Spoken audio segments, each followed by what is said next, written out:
Offal, it seems, really is back in fashion. Sales have risen by... Many of us are looking to make savings where we can in these tight economic times, no more so than when it comes to our weekly food bill. Choice pieces of meat can be expensive, and recent figures show that the sale of cheaper offal cuts has risen in the last 5 years. Celebrity chefs have long championed what's known in the food world as nose-to-tail eating. Now it seems diners are embracing it too.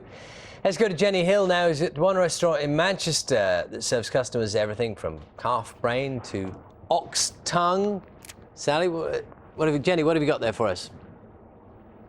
Good morning. I have to tell you, it's not for the faint-hearted this morning. Welcome to the Mark Addy restaurant in Salford. Pretty much every part of the animal gets eaten here. We've got tongue, we've got heart, we've got bone marrow, and over here, Robert, the executive head chef, is cooking us up some bone marrow. Wow, look at that. It's all very exciting.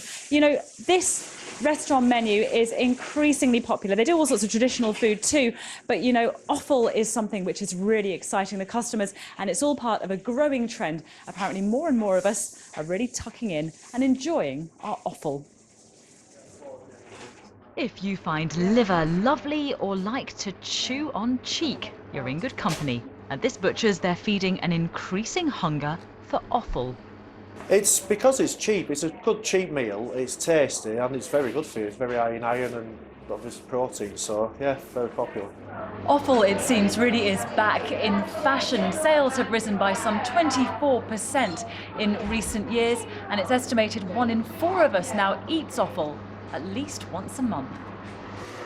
So perhaps it's no wonder this tripe packaging plant is expanding fast. They also make black pudding here. Both are popular, but demand for the tripe has risen by 300% in the last year. I think people are more willing to try different things these days, you know, with the TV chefs and one thing and another.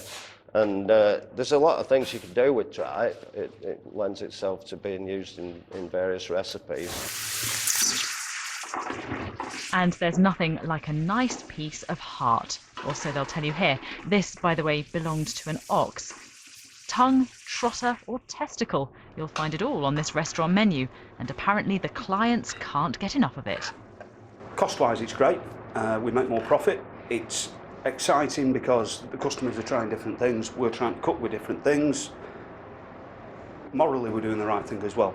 If you're going to kill an animal, then I believe that you've got a moral obligation to use every single scrap of that animal that you possibly can. Not everyone's persuaded. Back at the butcher's, we met Jacob, who eats everything, and his mum, who's not quite so sure. In a pie rather than on its own. It's not really something I'd have just on the plate on its own. I'd have it mixed in with something. No one knows exactly why offal sales are rising. Some point to economic downturn and celebrity chef endorsement. But here they're certain of one thing. Once someone's tried offal, they usually come back for more.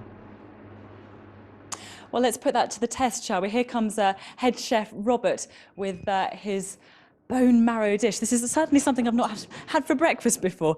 So tell me, what have we got here then? We've got roasted bone marrow with fresh parsley, capers, shallots, okay, a little bit of lemon juice and some oil. It looks fantastic. Should we give this a go? I might need to get you to dig that out for me because of the microphone here. So you're going to enjoy it, I promise.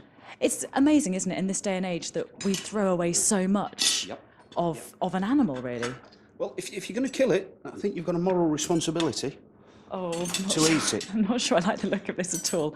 Should we give this a go? Give it a go. Okay. Oh, so this is proper bone marrow. Yep. It's just sort of gone all jellified and... Go on. Okay. It's like the best bit of your Sunday roast dinner, surely. It's an interesting texture. How do you get people over that psychological thing, that kind of the yuck factor, if you like? I think it's just, visually, I think it looks great. You know, if you said bone marrow to somebody, I don't think they'd expect it to look like that. But when it looks like that, it's pretty fantastic, isn't it? How can you not want to have a dig in and a bit of a... And don't we all love... Far too early in the morning for me. Thank you so much, Robert. There you go. Yeah, from the restaurant here in Salford, back to you. Have a glass of water, Jenny. Do you think she might be vegetarian? Don't know. Didn't go down terribly well, did it? Oh dear, 4 minutes to 7.